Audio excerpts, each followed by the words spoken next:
Welcome back, Giants fans. It's been a while since we've made a Giants video. June 23rd is the last time, that's over a month ago. It's August 1st, so that means we're getting close to football. We're probably like 5 weeks away from the first game of the season at the Titans. We're getting there, but training camp's underway. Some storylines have come out. Some trends have been going on. We're going to talk about it. There's a few questions to answer at the end of the video. Thanks for those who asked the questions. So yeah, we'll talk about the state of the Giants and what's going on. Hopefully you guys enjoy the video. Leave a like, it always helps out, and let's get into it. So let's start with a simple question. What are the vibes so far for the offense and defense and the entire training camp? And we'll start with the entire training camp. I think that Brian Daboll so far has been pretty encouraging. And I think this is only through videos. It's not like I've been at practices. I know fans have been at practices. I wish I was able to be there at training camp. But seeing Brian Daboll and just how loose they are as compared to what they were with Joe Judge, I think a lot of us fans, myself included, thought that Joe Judge being a hard ass was going to be a good thing. But I think Brian Daboll is that perfect mixture of like just kind of being like there for the players, being a lot more personable, and like a good teacher at the same time. And Brian Daboll is not afraid to yell when he needs to as well. So I think he's the perfect mixture as compared to our previous coach, who was more of a robot and liked to make guys run laps and kind of treat it like it was a high school team. And look, we thought it was going to work, most of us, but that was not the case. But with Brian Daboll so far, I have been encouraged. I know with, the Giants and their head coaching luck in recent years, we probably should not expect anything good, but I have a good feeling about Brian Daboll. I just hope this is the one. So the offense, speaking of Daboll, he's of course part of the offense, Mike Kafka as well. The Giants, by the way, have not decided who's going to be the play caller, so we'll see what happens with that as the preseason and whatnot goes on. But with the Giants offense, there have been reports of the offense starting out slow. There's been reports about Daniel Jones not looking that great. There's been reports about sometimes the offensive line doesn't look great, but we're used to that. And I'm not really that worried about it, honestly, because this is a completely new offense. And it's not like the Giants from last year are going from one hard offense to another. They went from Jason Garrett, who runs like his 2002 style offense, very simple, not complex, to this Brian Daboll offense that I'm sure is way harder to understand than what the Giants have been doing in the Jason Garrett era. So I am really not concerned about it right now. I am encouraged, though, by what I'm seeing with the play calling. It seems like there's a lot more emotion. Daniel Jones taking deep shots. There's more running lanes for Saquon Barkley. And it just seems like there's an emphasis on getting the ball in the playmakers' hands, like screen passes. They'll have Wan'Dale Robinson in the backfield, Kadarius Toney in the backfield. You like seeing that stuff, so I'm very excited. I just don't know if the Giants have the talent offensively to be a great offensive team right away. But from a scheme standpoint, a play calling standpoint, I like where the Giants are right now. That's why I'm so excited to watch these preseason games and see what type of offensive plays they're going to call. Not that they'll show everything in the preseason, but just compared to what we've seen the past 2 years from Jason Garrett's offense compared to this, which is a mixture of that Bills offense and the Chiefs offense, like a perfect mixture, making a perfect baby, if you want to put it like that. I don't know why I put it like that, but you know what I mean. It's going to be a perfect mixture in my opinion. Those are great offenses, but the Giants, of course, they don't have a Josh Allen or a Patrick Mahomes or a Tyreek Hill or a Travis Kelce or Stephon Diggs. The talent might not be there right away, but there are pieces to this offense that I really am excited for. Kadarius Toney being one of them. He had that great catch in the end zone, a back shoulder throw. He caught it over Aaron Robinson. We've seen some good Wan'Dale Robinson highlights so far. Not so much from Kenny Golladay, but Saquon Barkley looks good. Like, there are some encouraging highlights and some very encouraging players on this Giants team. Now, will Saquon and Golladay be here next year? I don't know about that, but for right now at least, it's looking encouraging based on some of the weapons for this offense. Now on to the defensive side of the ball. We're going to go like by player here and kind of like which players are in the headlines. And Darnay Holmes is one of those guys. Darnay Holmes was a 4th round pick, I believe, out of UCLA back in 2020. And I had high hopes for him. Like, I was so happy when the Giants took him. He was one of those guys that I wanted. I thought he'd be a perfect slot corner, and he showed some positive signs his rookie year. And then just last year in 2021 kind of just fell out of good graces with the coaching staff. I'm not really sure why. And he's battled some injuries in the past, but Darnay Holmes, in my opinion, is going to give Cordell Flott a run for his money. When Flott was taken in the 3rd round this past draft with a new regime, he was going to have the upper hand because Darnay Holmes was a part of the last regime. But Darnay has made some awesome plays in camp. There was that play where Saquon Barkley was running an out at the goal line, and I think Daniel Jones threw it too far inside, or maybe there was a miscommunication, I don't know. But Darnay Holmes just dove and made the catch and intercepted the ball at the goal line, so that was a great play. There was a play where Darnay Holmes blew up a screen pass and took it back for 6. Like, he has been such a good player on defense so far, making game-changing plays. I know it's training camp, but still, he had a play where he forced a fumble on Saquon Barkley, and we know Barkley never fumbles, so that was very impressive. So, look, Darnay Holmes is one of those guys that I'm going to root for, and of course, he's a Giant, so you're going to root for him anyway, but like, he was one of those guys that I really thought had a chance to be a very, very good slot corner in the NFL. So I know his first 2 years during the Joe Judge era did not go as well as he probably wanted it to, but now he seems healthy, seems motivated, maybe is a perfect scheme fit for this Don Martindale defense. So we'll see if he can hold off Cordell Flott, but so far, encouraging signs for Darnay Holmes, who's barely 24 years old still, so still a young guy. Here's one I'm excited for. There's good news and bad news with this one, I'll put it that way. So Andrew Adams was signed by the Giants. Andrew Adams was the Giants safety back in 2016. And a guy that I really liked. Like, I don't know why Dave Gettleman gave up on him right away. Like, Gettleman came in and just cut the guy for, like, no reason, it seemed like. Did the same thing to Romeo Okwara, too, but we're not going to talk about that. But anyway, so Andrew Adams was a guy I was a fan of. I did not want to see him go. He went off to Tampa, played a lot of special teams. He played a good amount of snaps on defense his first couple years in Tampa, but the last 2 years, not as much. But didn't win a Super Bowl with them in 2020, so he has that experience. But yeah, when he was next to Landon Collins in 2016, filling in for someone that was injured. I forget who the starting safety was supposed to be that year. It was Darian Thompson and Nat Burhay. Those are some names from the past right there. I always wanted Nat Burhay to work out. He had that great hit on Ezekiel Elliott back in Zeke's first game, I think it was 2016. But anyway, Andrew Adams is definitely good insurance, and that's already paying off because the bad news to this was Dane Belton, the 4th-round rookie out of Iowa, safety, broke his collarbone, and he might be out until like up to the first week of the season. He might miss some games this year. We'll see how that goes, but very unfortunate. I think Dane Belton had a chance and still has a chance, of course. It's not like a season-ending injury, but this, of course, will hurt his chances. Being a 4th-round rookie, has to earn his playing time back, so it's not where you want to be right now if you're in Dane Belton's shoes, but I guess it could have been worse. But yeah, the Giants may have to go into the season now with Andrew Adams next to Xavier McKinney. And of course, Julian Love could be that guy too. We'll see how the safety tandem plays out there. But right now, if I had to guess, I would say they probably still lean Julian Love, but I don't know, because Andrew Adams was signed by this regime. He does have experience with the Giants. I mean, we'll see how it plays out, but I think right now that spot's kind of up for grabs between Julian Love and Andrew Adams. But I'm happy he's back. Like, he was not given a fair chance, in my opinion. Like, he played well in 2016. He started 13 games for them. He was not supposed to be in the rotation whatsoever. He was an undrafted free agent. So, you know, the play, I know that Landon Collins stole the spotlight that year because he was like in the running for Defensive Player of the Year, but like Andrew Adams definitely held his own that year. So I'm happy he's back and now gets a chance to maybe start again for the Giants 5 or 6 years later. This one was pretty cool and very unexpected. Nick Gates could return sooner than expected, according to Joe Shane. I don't think there's a timeline on that one, but my goodness, like if Nick Gates is able to return at any point this year, it'll be very impressive. There are people questioning whether he can make a return at all during his career, so if he can do it like just less than a year later, or maybe a little over a year later, like that would be incredible for him. Every Giants fan's pulling for this guy. He's very tough. And honestly, he was a decent center for us. So if he can come back and like maybe be that starter once again, I don't have the highest expectations because coming off a devastating injury like that, it's hard to expect the guy to be great in his first year back, but you never know. But that is awesome news. And speaking of the Giants center position, this one was a bit surprising. Shane Lemieux has been getting reps at center. I believe John Feliciano has been out the last couple of days in training camp because of like dehydration or something like that. So right now it's a lot of Shane Lemieux playing center, and according to reports, he's playing well. And I really did not have any expectations whatsoever for Shane Lemieux, so that's my fault. But like, I really did not expect much from the guy, but if he can come in here and be the starting center for this team and just outplay John Feliciano, which shouldn't be the hardest thing in the world, but if he can do that, that would be awesome. The Giants, of course, still have their left guard question marks. Maybe Lemieux can go to left guard. Maybe it'll be Joshua Izudo, who's been getting some playing time as well. We'll see how that plays out, but to see that Lemieux has been playing at center and playing well, it's very encouraging. Saquon Barkley looks more explosive. They're using him more in the passing game. He had that angle route touchdown catch I saw in the first training camp day. So,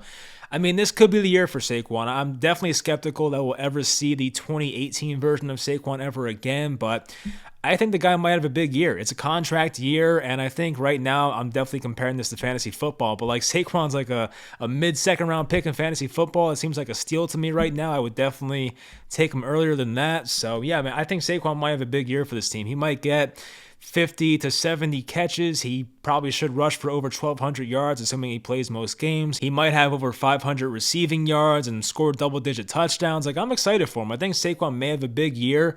Of course, he might have a big first half and get traded, depending on the Giants' record. We'll see how that plays out. I know with Joe Schoen and his positional value philosophy, I don't think he really necessarily wants to keep Saquon Barkley and sign him to a big contract, so we'll see if he is dealt. But Saquon playing well is the best thing for the Giants because, you know, whether the Giants move on from him and he signs elsewhere, they'll get a better comp pick because they'll get more money. But if he is playing well and the Giants do trade him in the middle of this 2022 season, they will get more assets as compared to if he was playing bad. Now, I know you're not going to get the most assets in the world for a running back on a contract year. I mean, the most they might get for Saquon is like a 4th or a 5th round pick, but still, it's better than getting like a conditional 7th round pick or something like that. This was an interesting nugget today. I know he made a transition to being a Jets beat writer, I saw, but Zach Rosenblatt did say Quan Alexander had interest from the Giants. I don't know what the connection is there. I know Quan played for the Niners, he played for the Saints in 2020, and he played for the, of course, Buccaneers. So I don't know what the connection is with the coaching staff, or maybe Joe Schoen just liked him. I don't know, but I saw he's still just 27 years old. I was like, wow, I was very surprised by that. I thought he was like 29, 30 by now, but yeah, Quan Alexander is still 27. But yeah, maybe that is some type of clue that like maybe Blake Martinez is not rehabbing the way they want him to.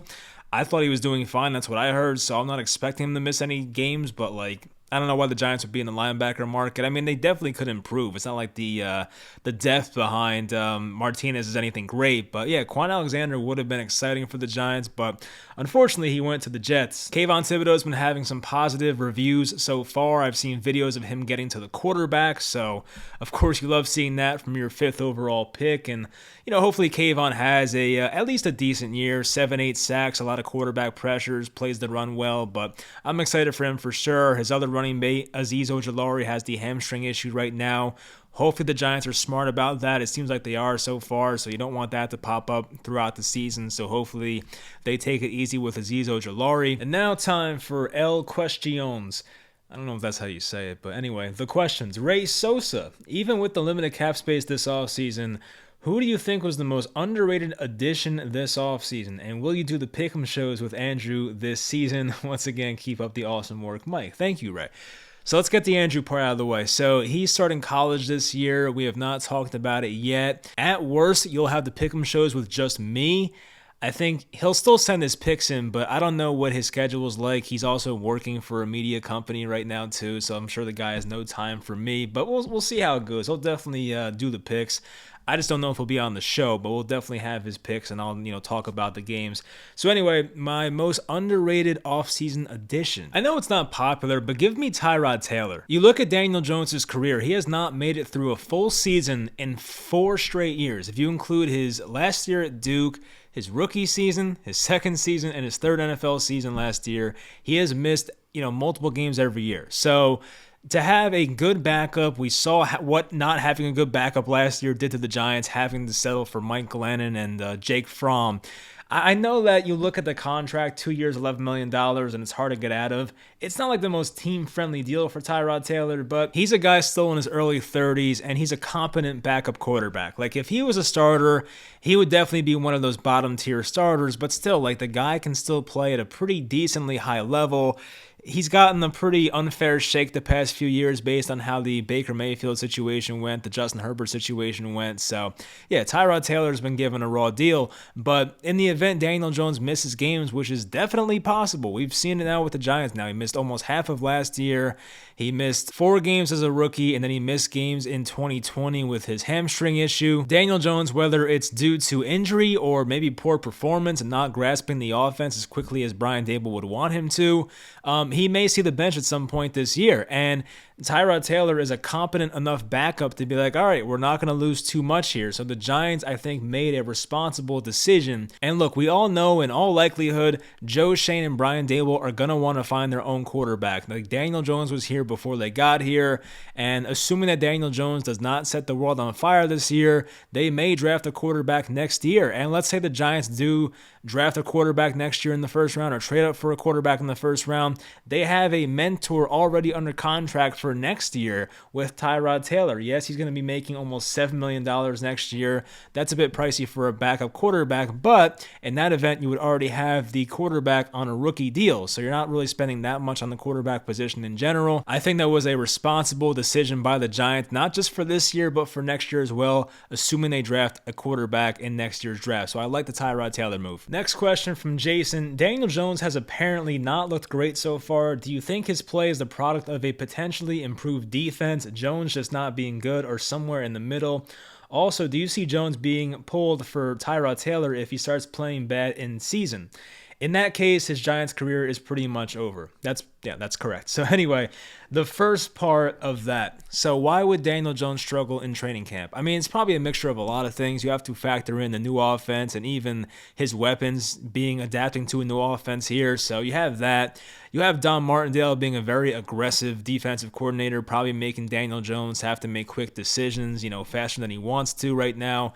So, it could be a mixture of all that. And look, Daniel Jones has shown in the past he's inconsistent. Sometimes is not the most accurate. Sometimes puts the ball in harm's way. So none of this is really a surprise. I think most people expected the offense to have a bit of a slow start. I'm not panicking yet. Obviously, you would like to see Daniel Jones is lighting up practice and looking fantastic, but it has not happened just yet. But, if we get through the first couple weeks of preseason and Daniel Jones is still not looking good, then I'll be a bit concerned. But for right now, at least, it's hey, it's early. Let's just see how it plays out. Do I think Tyrod replaces Daniel Jones at some point this year? I could see it. I don't want to sit here and predict it because then, of course, the Daniel Jones army will be like, oh, you're a hater. You want that to happen. So, no, I'm not going to sit here and say that. But it would not be too surprising. I think based on what we've seen from – I'll put it this way. If Daniel Jones plays like he has the past 2 years and does that again this year, he will be pulled for Tyrod Taylor. He has to improve. I think he will improve. It depends by how much he does improve.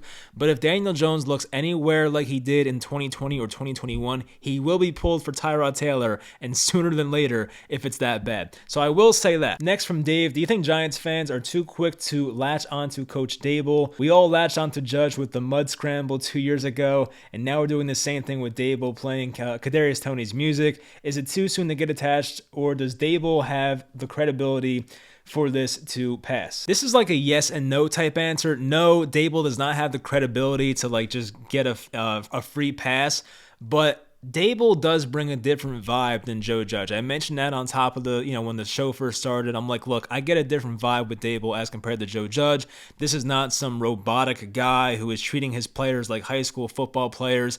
This is a guy in Brian Daboll who is very personable, builds connection with players, has at least a resume of having a good offense for 4 years in Buffalo. I mean, what the hell did Joe Judge do? He had a good special teams, and Bill Belichick thought highly of him. All right, so what? At least Brian Daboll has a resume of okay, this guy has put up good numbers offensively in the NFL for multiple years. So no, I don't look at Brian Daboll playing Kadarius Toney's music as oh my God, I love him so much, even though that's cool for Kadarius Toney, and I think his teammates liked it as well. But that's not really what I cared about. It's just more of the vibe. It's you look at Brian Daboll and what he brings to this team and how the players look at him as compared to Joe Judge. I think the players in the Joe Judge regime were probably afraid to screw up because they did not want to run laps and all that crap. At least with Brian Daboll, yes, he's going to yell at you if you're doing something wrong continuously or you're just not paying attention and things like that. But players now are not afraid to screw up. They're playing more free and playing more confident. With Joe Judge, they were probably afraid to do anything wrong because if they did, they would be put to the bottom of the depth chart or, be yelled at or have to run laps for a bunch of hours. So yeah, I just think with Brian Daboll, these players are more loose and more relaxed, but in a good way. Not relaxed they're going to just chill and not care about performing this year, but more relaxed of being able to play at their full potential and not be afraid to make mistakes, which is kind of how it went with Joe Judge. So, look, you are right in a sense. Brian Daboll has accomplished nothing in this league. His record is 0-0. He might go 2-15 this year, and we might want to have this guy fired. You never know. But right now, at least, I feel good about Daboll, and I think once he gets his quarterback and once he gets the talent around him offensively, he'll be fine. But being a coordinator as compared to a head coach is different. We know that looking back at Pat Shermer, the guy can call plays but couldn't coach a team. I don't get that feeling with Daboll. I would be surprised if he's not here for a while. I think, obviously coaching spans don't last too long in the NFL, but I think Daboll and Shane will be here for at least the next 3 years. I would be surprised if it went south like that quickly. So I think they will be here for a while. I think the last two head coaches, them being tied to Dave Gettleman, was just the nail in the coffin for them. They had no chance whatsoever with that type of GM. At least Joe Shane has showed us he has a plan. He did not spend recklessly this offseason. He's building the team for the future. So the Giants are moving in the right direction in that regard. So right now, I am buying the Brian Daboll stock. I am excited about him. But yes, I did feel the same way about Joe Judge, I will say. Last one from Elena. Mikey TN, Jets greater sign Giants. She always does this crap. I mean, look, let's be honest. The Jets and Giants, they might both be 6-win teams this year, 5-win teams this year. None of us are winning this year. It's pretty unfortunate, but one day hopefully we get to see the Giants and Jets competitive at the same time. That'll be fun for us. So anyway, hopefully you guys enjoyed the video. As I said, it's been a while since I did a Giants video, but wanted to get one out because training camps, it's here. I'm starting to feel like football's coming back. It's exciting. I'm doing my fantasy football research and all that good crap. So it'll be here before we know it. I'm definitely excited for the preseason. That's going to be here August 11th against the Patriots. I might live stream that game. We'll see. If you guys want me to stream that game, let me know because I definitely will be watching that one. It's a Thursday afternoon. Hopefully I can get off work Friday. We'll see. But anyway, yeah, we'll find out what happens. But if you want me to stream that game, let me know. Hopefully you guys enjoyed the video, and I'll talk to you guys next time.